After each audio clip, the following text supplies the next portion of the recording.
Welcome to Find It on this Wednesday evening. My very special guest, his name is Sheryl Isenhour. He's a coach. He's a business owner. He's an author of 9 books. He has his own show, and it's like the fireplace show. It's going to get hot in here. That's what I'm saying. But before we go into his intro, let's talk about the intro Lynn, my producer, did for me. I'm skating. I'm flipping my dress up. Whole new look, guys. Whole new look. So Sheryl Isenhour is going to be with us tonight. He is a Southern gent. I can't wait for you to meet him. Lynn, bring his intro in.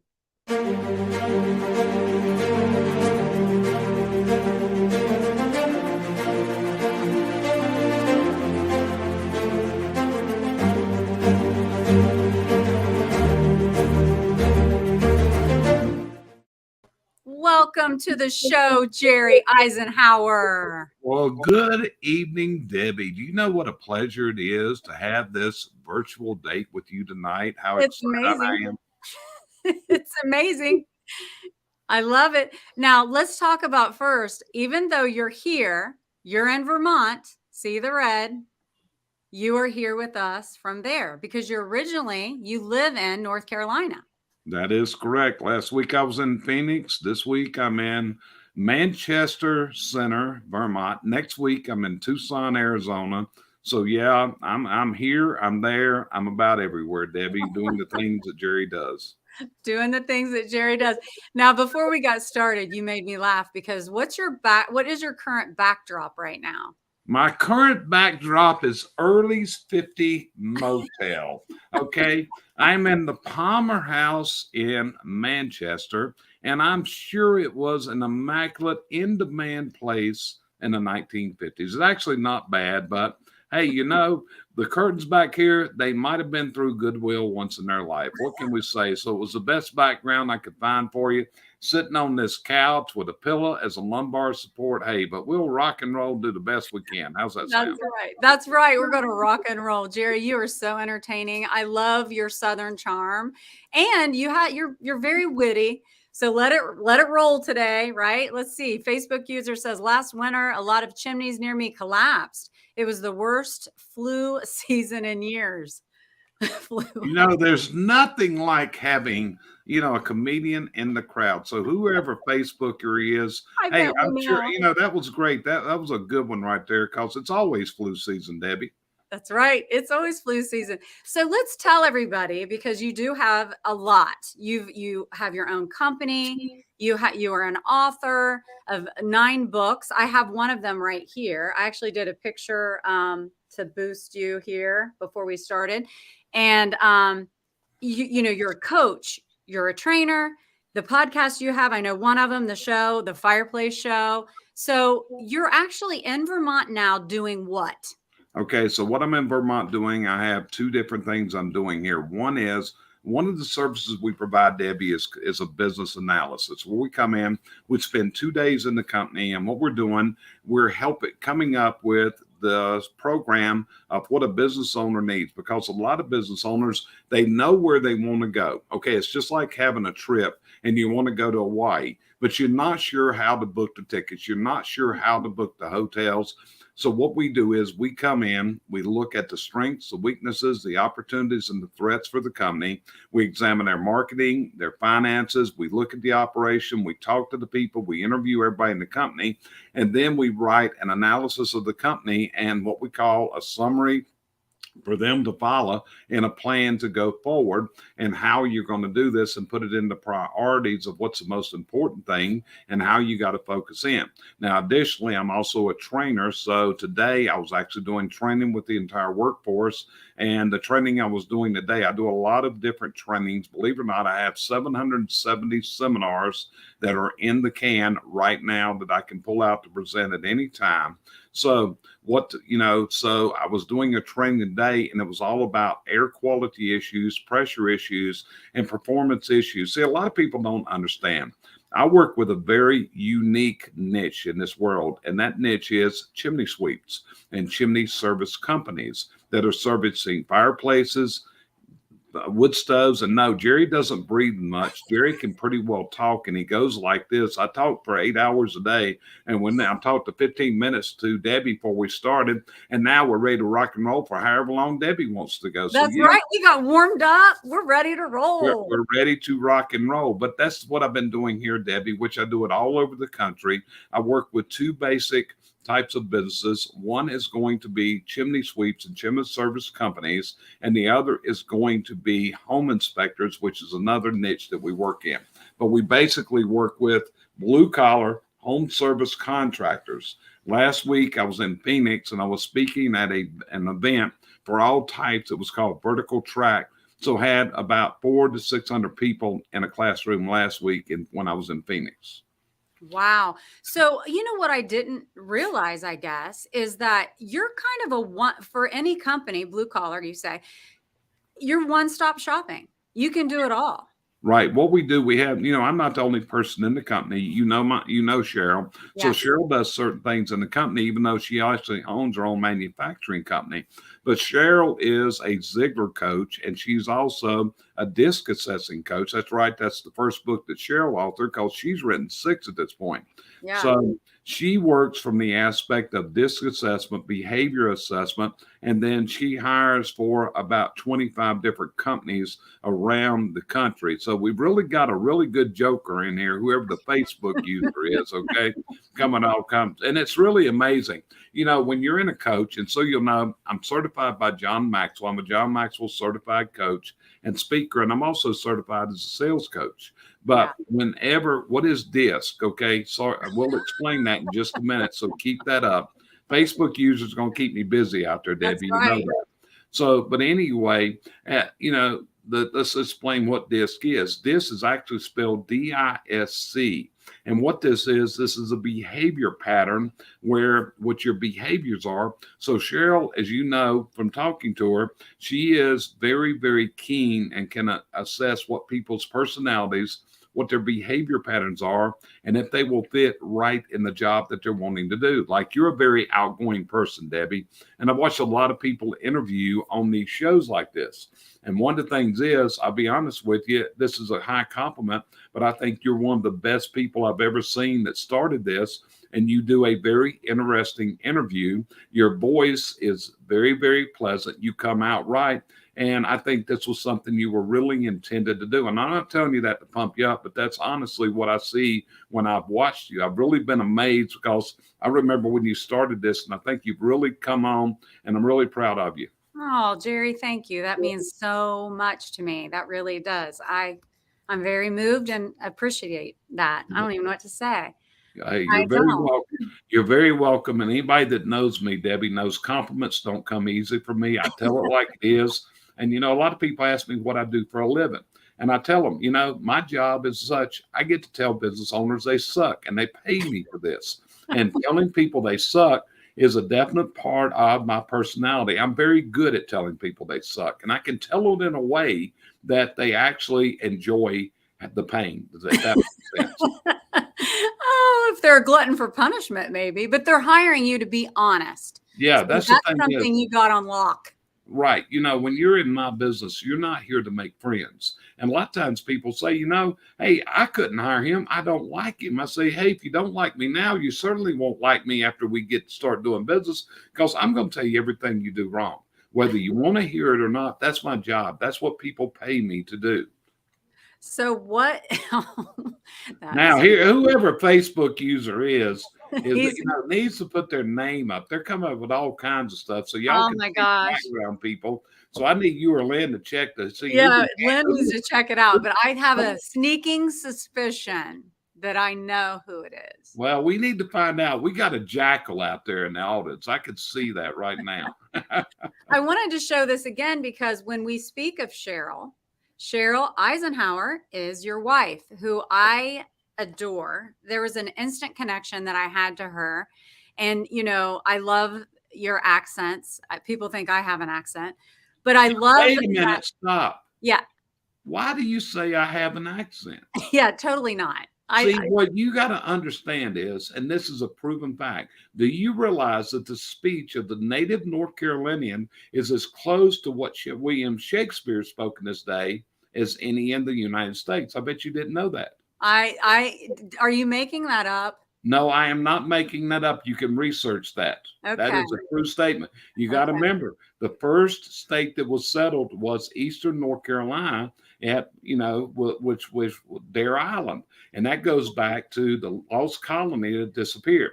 But a lot of Eastern North Carolina was the first settlements in the United States. So very true, but there's different dialects in North Carolina. I come from the Charlotte area.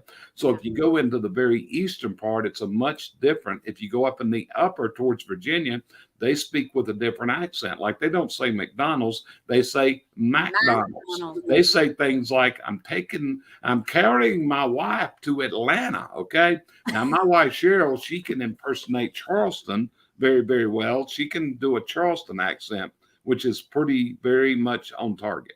Oh man. And Cheryl's hilarious without trying to be too. Like she says it like it is, but you both, like when you say things, it's the delivery that it's not as ouchy. I don't know. It's just you're doing a good job with being able to tell people they suck and them not completely just want to fire you. Right. You know what I mean? Right. The key is being able to stick a knife in someone and where they can smile. And it's all in the way when you're speaking, that's what you're doing a lot of times. So what you've got to be able to do is tell people the truth like it is, but you tell it with a certain sense of humor to where they don't get upset. Okay. And it's knowing people. It's like one of the things we do is we disc assess the clients before we come in. So we know what their behavior patterns are like coming into this. And it's a lot easier to do that because that tells you their communication styles. Yeah. Now I know that I've listened to you before in class, Grow Live, and you have many times spoken about personalities that fit the right job. Are you also like Sheryl, understanding or certified in that as well? No, that's Cheryl's expertise. In our company, what we tried to do, like I say, Cheryl's just one of the people in the company. We have Brandy in the company, and she works with office staff, trains those, and coaches people in that area. She's also a consultant for some service system software that is used in the industry. We have other people that do training and other things, but so it's more than just Jerry. Jerry's doing certain things. We all have our strengths, but when it comes to assessing behavior personalities, that's where I go to Sheryl, and Sheryl will tell me what she interprets because if you're going to dissect a disc, you got to be trained in understanding. A disc report is about 90 pages long. So you've got to have the expertise in doing that. You make that one think sometime about having our own here and talk about disc assessments. That's amazing. That's really interesting to me. And, it's true. A lot of times people want to go into a certain industry or have a certain career, and it's just really not suited for them. And if this is something you could get assessed in the beginning, then you would then know, right, that it's not. But it also helps you guys when you're hiring someone if they're going to be a right fit. Correct? That's correct. And it also, everyone should get their own personality assessed through a disc. And it tells you a whole lot, such as it's a D, I, S, and C. Okay. Well, I'm a very high D personality. My D is rated at, I'm a true 99, but I operate at a 78. So what that means is I have a real overpowering personality, but I'm spending all kinds of energy to control that personality. So what that does is it uses up your available strength. So like when I walk on the stage and I come off at the end of the presentation, I'm physically wiped out because you're using so much energy, not just to speak, but to suppress the things that you need to suppress. And that's what this will teach you about how do you improve where you want to go in life. And it's vastly important. Since we got into this, I'm a firm believer in what this can do for people. That's incredible. I love this. Oh, my daughter's watching. She never does. So this is she's excited to see you too, Jerry.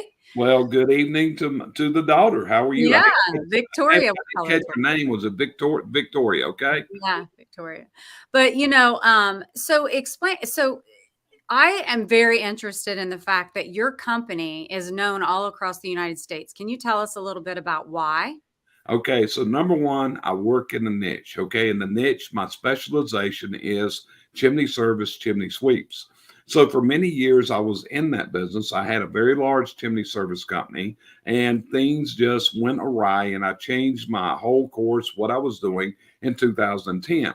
But prior to that, I had been training people around the country. I had written, when I say hundreds and hundreds of articles, that's a very serious statement. I don't even know. I would say right now in my career, I probably have written between 700 and 900 trade articles. I've written all types of training books, technical journals. And then from that point, I was also president of the National Chimney Sweep Guild for 6 years, which is a trade association. And I was president of the Chimney Safety Institute of America, which Wow. is an educational foundation for 6 years also. So by doing that, if you were in this industry, you probably heard me speak, you read my articles, you did those type of things where I was known in the business. And like a lot of times, like I've told you before, if you call a local chimney sweep and tell him you talked to Jerry Isenhour, he'll probably know who I am.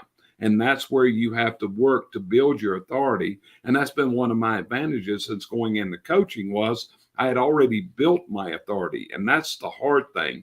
You know, Debbie, in the Grow Live Academy, we see a lot of people that come into there and they want to be speakers. And no, Jerry is not in a chimney right now. Yeah.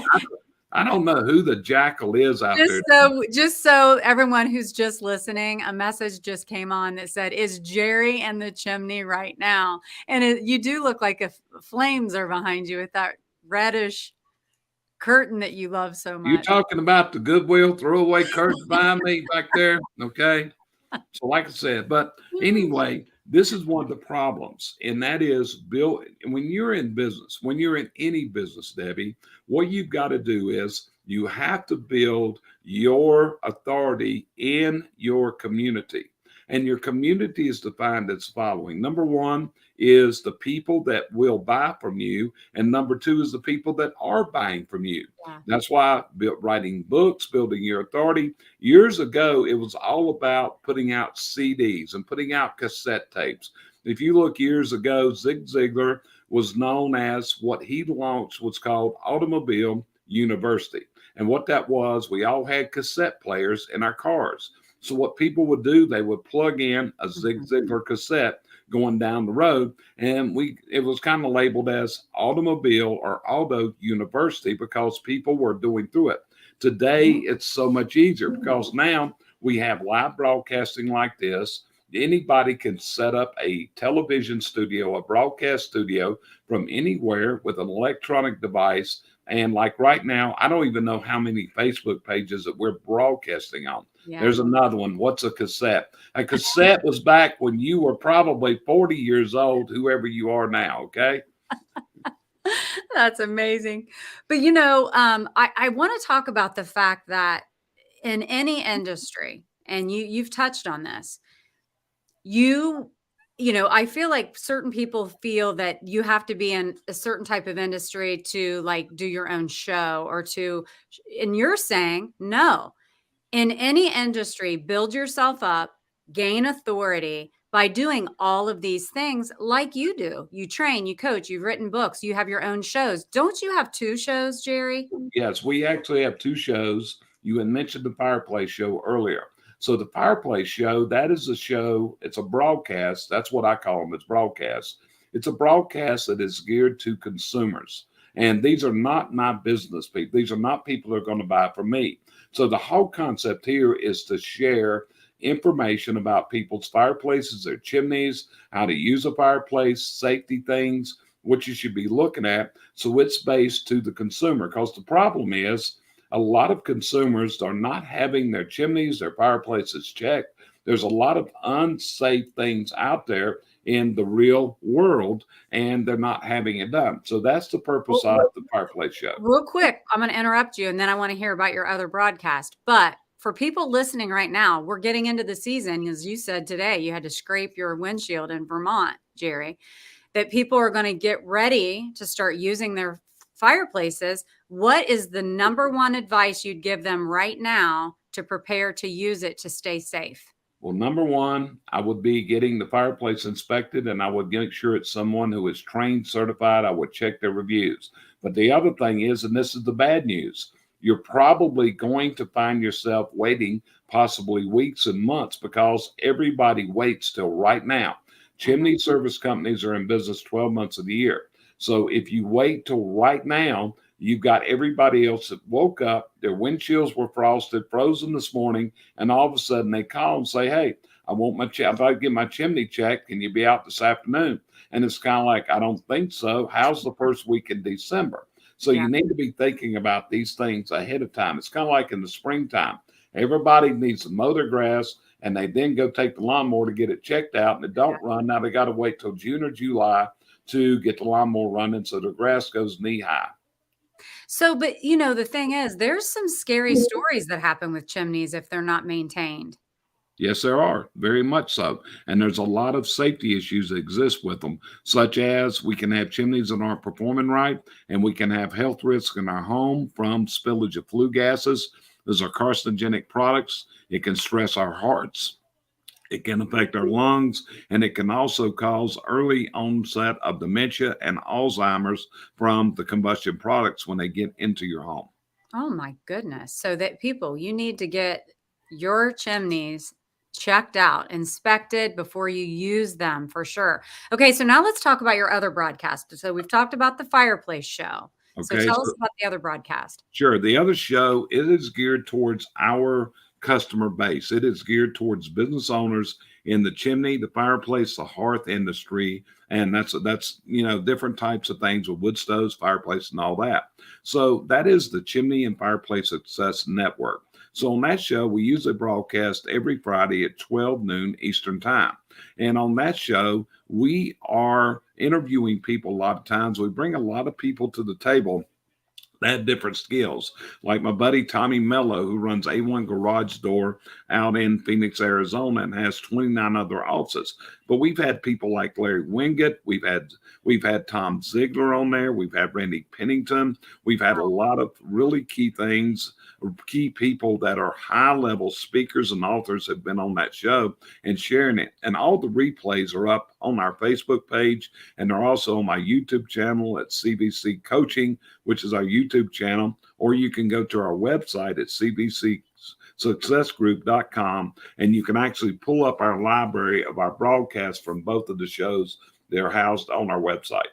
So if someone is listening and they don't have a chimney service provider in their area, would they be able to, Jerry at cvcsuccessgroup.com, look you up and ask or to get your help and guidance to someone who is certified and able to do this job?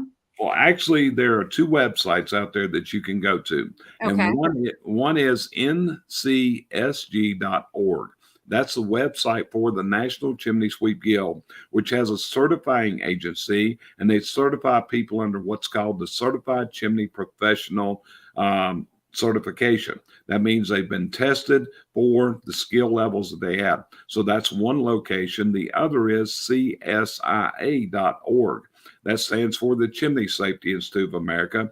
And you can actually, in both of these sites, you can enter your zip code in, and they can give you the names of the people that are certified and trained in your areas, not the companies, but the individual technicians. And you're going to find a lot of people are listed on both of those websites because they carry dual certifications. That's really great information. So anyone listening, stay safe with your chimneys. And if you don't know of someone who's certified and you don't know of anyone in your area, go to one of those two websites and get yourself someone to come inspect your chimney. Yeah. How did you get into this? Let me add this also.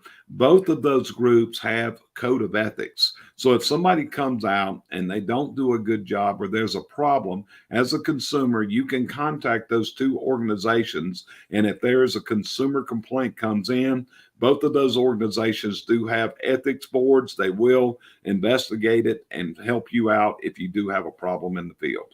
That's really good information. Thank you for sharing that. We want to keep everyone safe in the winter, fall and winter when you're using your chimneys. But so how did you, okay, so, I know you've written 9 books, but this one in particular, extremely interesting. But I want you to share a little bit, if you don't mind, how you got into this business, but then what happened in 2008 and what grit it took to come out of that. Sure. And what happened before I was in the chimney industry, which goes back into the 70s, 1970s, I was actually in the printing business and I ran a printing press and I worked at night. And running a printing press, to be honest with you, once it's set up and run, it's kind of a boring job. So you could read by we didn't have Facebook, we didn't have Twitter, we didn't have the stuff we got today. So that was back in the days when people really read things, Debbie. Okay. So anyway, we would read books, magazines. So one night a guy brought in a Mother Earth News and I went over and grabbed it and I had a thing in there and I had an ad in there, be a chimney sweep. And it talked about where you could buy your equipment. So it's like I was always a guy looking for other things. I always had this entrepreneurial spirit. And to be honest with you, I was probably never a really good employee. Can you imagine trying to supervise me, Debbie? That's awesome. So you understand. So Yeah. anyway, I sent off for some information and I ordered my chimney sweep kit, complete with top hat. It was on sale for $14.99 at that point, and I was unleashed on the citizens of Charlotte, North Carolina market area. Well, I built the business up over the next 30 some years, and we opened a retail store. We hired a lot of people in the business. We have a manufacturing company that my wife Sheryl still runs today. So what happened around 2007, 2008? Now, Debbie, you may not be young enough to remember those times. I don't know, but what happened in this country about 07, 08, 09 is we had a recession in this country. So what happened was part of this was where banks started calling people's loans because the FDIC was requiring them that they had to get healthy and get paper off the market. That means you had to call in loans. So we got notified. I got this stack of letters one day that said I had 5 days to come up with a certain amount of money, and that amount of money had 2 commas in it. Okay. Yeah. So you kind of get a feeling. And at that point, you couldn't even get a banker to call you back in 5 days. So what happened was we were pursued and I was forced to file personal bankruptcy at that point. I had to give up all my businesses. I lost my home. I lost my business, my commercial property, basically lost everything and had to start completely over again. And I'm pretty destitute. Be honest with you, it's really hard. You're 57 years old, and now what are you going to do? Not only that, you have no assets left. You are wiped out. They've taken everything. So anyway, there was a young man that's in my book, friend of mine, and his name's John Meredith. So John, I went to a convention that they kind of tricked me to go. I really didn't want to go. And I went to that convention that year and I was given something called Lifetime Achievement Award. Only 2 times it had ever been given in the history of the association. And the next morning, John had breakfast with me and he said, Jerry, what are you going to do? And I said, John, I don't know. Doesn't seem like I can find a job. And he looked at me and he said, Jerry, you need to be a coach. You've helped people for years. And that was what did it. So at that point, we were not having any money and we started building. And I started, putting up my flag. We're going to be a coach. And it took a couple years to build it. But by building it, we built it by using social media. We built it by writing articles. I did it by all the things I had been doing for years. And then slowly and surely, we started picking up one client. Then it was another one. And then it was another one. And then we started building testimonials up. So at this point, we're 12 years down the road. And, we're not rich, but we're okay. 69 years old. I enjoy work. I don't want to fall on Social Security. I don't want to retire. I enjoy this all the time. You said a while ago, I've written 9 books. Well, my 10th one is in the works right now because I've always got these ideas. Again, I also have something else, Debbie, and this is something I'll share with you here, which is I have a lot of information. And when I leave this earth, I don't want that to go with me. So what I'm doing by my online platform, by my books, the other things, that's the legacy that hopefully will live past me, if that makes sense. It makes a lot of sense. And I appreciate that. We need people who have that knowledge and wisdom of life and all the things that you've learned. and you've also lived that you share with us. We certainly want to know. That's why I have you on the show. You're a wealth of wisdom and knowledge about all kinds of different things. And I want to say too, isn't it interesting how it takes one person to say the right thing at the right time to get you going in the right direction? Well, it does, Debbie, and that's the whole thing where you can sit. And sometimes people, to be honest with you, sometimes people have to get their ass kicked to get into gear. Okay, it's like one of the things that drives me up the wall. And Lynn, that's producing your show, can verify this. But if somebody says, "I'm going to do this," and my question is, "Okay, great. When are you going to do it? Give me a date." This crap of "I'm going to do it one day," that doesn't get it. You got to set your goals and you got to go for it. It's like Zig Ziglar said, you're not going to be great to start, but you got to start if you're going to be great. Okay. Mhm. It's just like in doing this show right now, Debbie. I'm sure that at this point, you're now very relaxed coming on this camera. It doesn't bother you a bit. What was it like the first time you went live on something like this? Oh, Jerry, I get nervous every time still. I think that's just my my nature, but I'm a lot better. Yes. Okay, I so think let me share this with you. Believe it or not, you can hear me talking right now. But I walk on the stages. I have spoken to as many as 5,000 people in a seminar before. And what you've got to do is you have to just psych yourself up. And going on to a stage, yeah, there's a process you have to go through, and you just psych yourself up. But you go do it. And yeah, you're going to flub some words, you're going to mix up some things and all that. But it's like a while ago when you were talking, it's like writing a book. If you are in business, if you own a business, if you haven't wrote a book, why not? Because what everyone should do is write a book about what their expertise is. Because the one thing is, as soon as you become a published author and you hand someone a book as your business card, the stature you'll hold for those people. I can remember when our friend Ken Walls, that runs the Grow Live Academy, he he visited just my yeah, house. he just came in. He just Hey, saw me. Right. So Ken came to my house. He was in Charlotte and he knew where I lived. So he came by to see me for a few minutes. He complained later because he said it was too far or whatever. But hey, he came by. And when Ken came by, it was him and his wife. And I gave him something. I gave him a stack of books. It was the books that I'd written and the books that Sheryl had written. So he's got a stack yeah. of books like this big. And then also, I gave his wife a Chucky, which is a groundhog we use for branded. So we have these stuffed groundhogs that we give all of our clients, and I give it to special people. In fact, Lynn, I think, has a Chucky when she visited.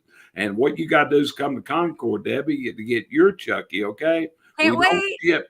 Chuckies don't ship. They're only delivered by hand. There you go. There you go. So anyway, that came from the movie Groundhog Day. Yeah. And when I was building my brand, it's like, okay, what are we going to say that's unique? So we came up with the use of the groundhog because to signify that if you do the same thing over and over again and expect different results, that's a definition of insanity. Yes. Now, I am talking too much, Debbie. I don't want to take over Oh from you. gosh, I love this. No, I love this is what I want. I love to hear what you have to say. And I think that's a cool way to connect your branding with the groundhog. That's you have a mascot. Yeah, see, like Ken said, you live in the middle of nowhere. Well, the problem is Ken followed the GPS 20 miles out of his way, okay? So he made it a little extra loop to But get to he you. made it, but it was worth it for him to visit me, okay? There I'm you go. sure he Totally. will always remember that day, okay? Totally worth it. Yes. But I want you to explain again. The last part of everything that you've said gets me really jazzed because I really want our audience to get from you who you are. And the last part of what you said is really how I define you. And it's grit, it's determination, it's the get up and go and take action. Stop talking about it and do it. I'm going to lose weight. I'm going to start a business. I'm going to write a book. I'm going to start a show.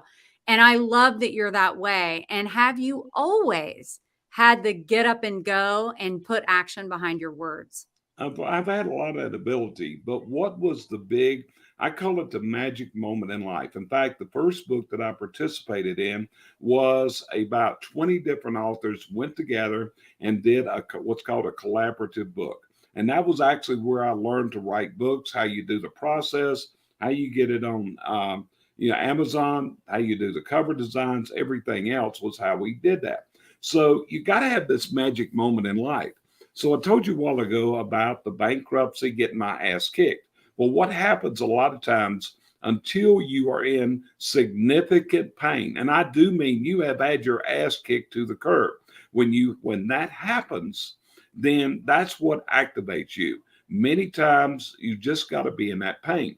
Whenever I went through speaker training with Larry Winget and Suzanne Evans, Sheryl and I both went through this, and we had to develop what's called a point of view. Now, the little book that you held up a while ago, that is her point of view. When you hold that up, if you'll notice the title and what it says, I'm glad I did, and do what it says, to not say I should have. And what this relates to, the death of her father. I want everybody to understand there is a meaning here. If you look at people and their parents pass away, well, death is a part of life. There is nothing we're going to do to prevent death from taking in of us. We have a certain amount of time.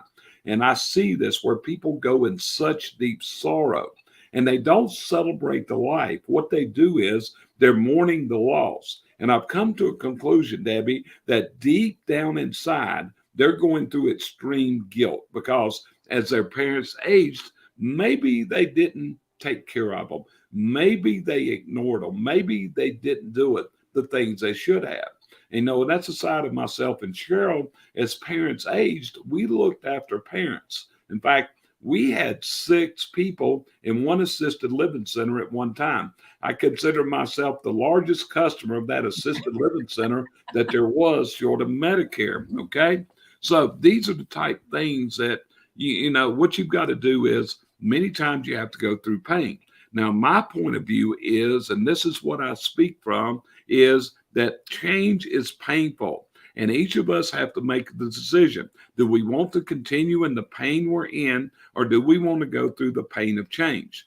Now, you're a woman, okay? And the point I'm getting at here, how many times in your life have you met a friend who was miserable in their life? They Yes. hated their marriage or they hated their job. And what happened? They remained in the pain they're in because they were unwilling to go through the pain of change. And that's where you have to move forward in life and undergo. Sometimes you don't go till your ass is kicked. And I do mean kicked to the curb. If you look at anybody who goes through AA, Alcoholics Anonymous, what's got to happen? The majority of these people, they hit bottom and they realize. But the bigger thing in life is when you figure out it's, excuse my French, it's your own damn fault. Yeah. Okay.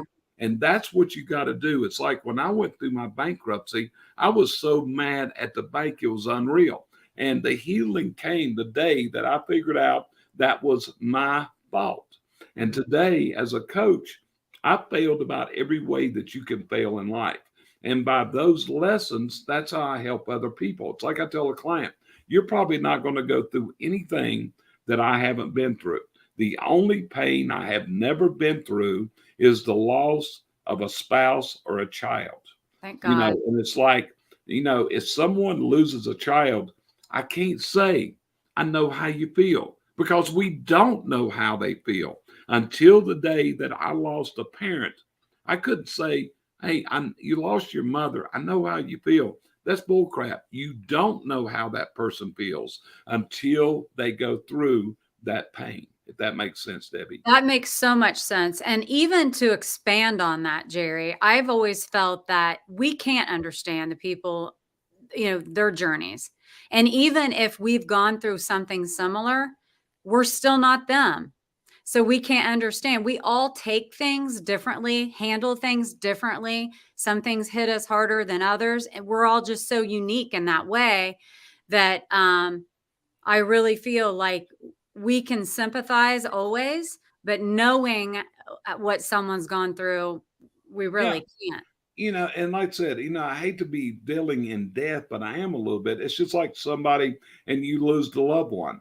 And I Yeah. remember what happened to my mother. My mother is laying in a coffin in a funeral home, and people came up and they said, "Your mother looks so natural." Bullshit. She's dead. I call bullshit What on is that. Nothing is natural about this. Give me a break. Yeah. When you look at it, and the thing is, I had a really good friend, and it was really tragic. He lost a son and a grandson within months of each other this Mm. year. And the son was only in his 40s. Mm. And I watched this guy preach his own son's service. Wow. And in talking to him, he said, this is what people need to know. Don't say I feel sorry for you. Don't say I know how you feel. Just say, hey, I'm here for you. Just say I'm here for you. Because you don't know the sorrow Right. that person's going through. 100%.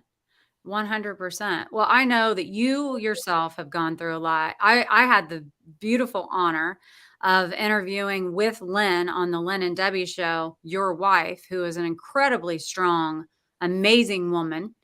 Um, and now I have the honor of interviewing you, and I so appreciate you being here. But before we wrap up, I need to know from you. You've given us a lot of information, but if you were to give our audience something that you have found, the show is called Find It. So in life, we find things. We look to find things that we yearn for. But in your experience, what have you found in general that would really inspire us to go find it too?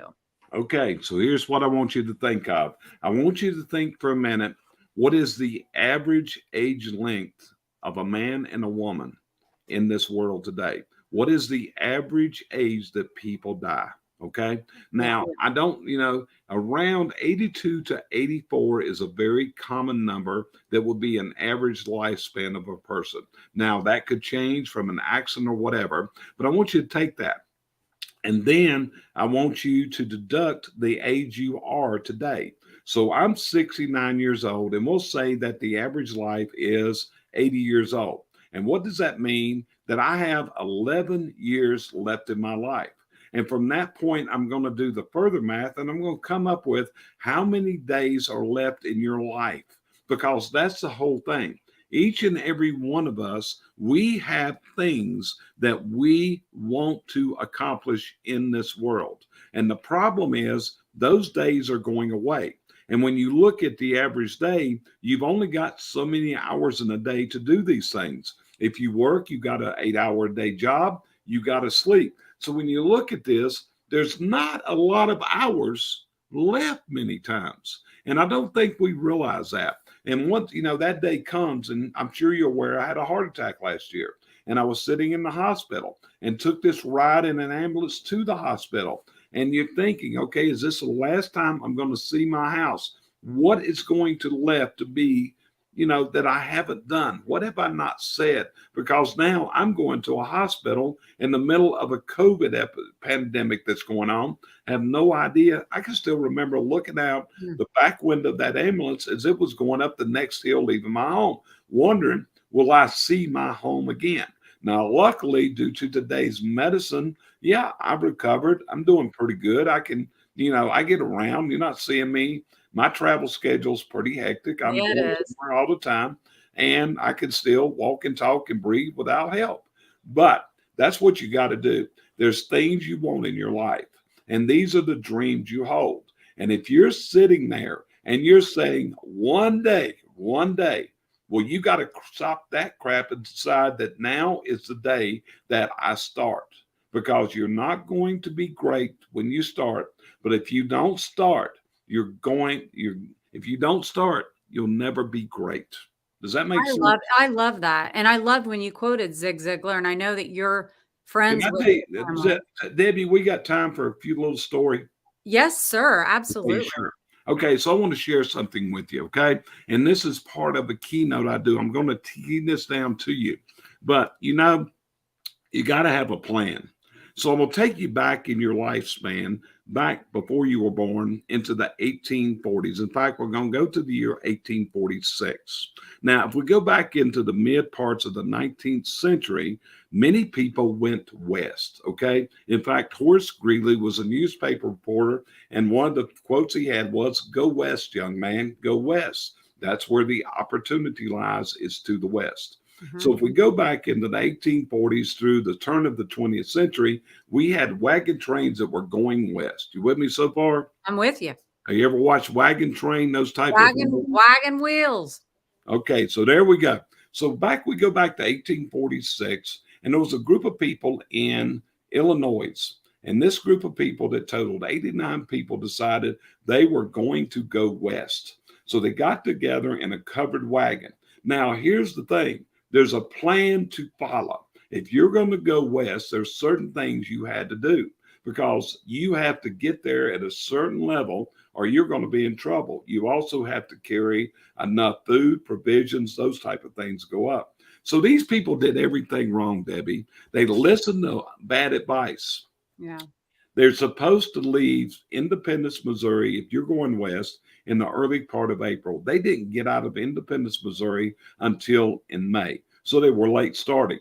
Then someone told them about an untrusted shortcut through the Sierra Nevada mountains. That is a very, very treacherous set of mountains. If you've ever been out there, we're talking about 11,000 feet above sea level in some of these mountains. So they took this unproven shortcut and got off of the Oregon Trail. This was supposed to cut time, but it didn't. It slowed them down. They barely made it across the Great Salt Lake. So they got all the way up into California at the Nevada California border near Lake Tahoe and Reno, Nevada. They were at a place called Truckee Lake, and they got there in October, and an early snowstorm came in. Now, out there, they measure snow in yards, not in inches. And the snow that year was estimated to be over 20 feet deep out there in spots. So what happened was they bottled down at Truckee Lake, near Lake Tahoe. There's actually a monument to them up there. And what happened was those people did not have enough provisions to go through the winter. They started eating bark, they started eating leather. And then the worst thing in the world happened is they were starving to death, and they resorted to cannibalism Yeah. of the people that had died. In Yeah. fact, 2 people were murdered. And the moral of this story is follow your plan. Follow your plan. Make your plan up. Listen to trusted mentors. Listen to trusted advisors. Listen to people that have traveled this path before, and stay the course. Does that make sense? Oh my gosh, yes. And yeah, as you're telling the story, I'm like, and it's a true story. The fact that don't leave late, don't wait. I see where you're going. I see exactly where you went with it.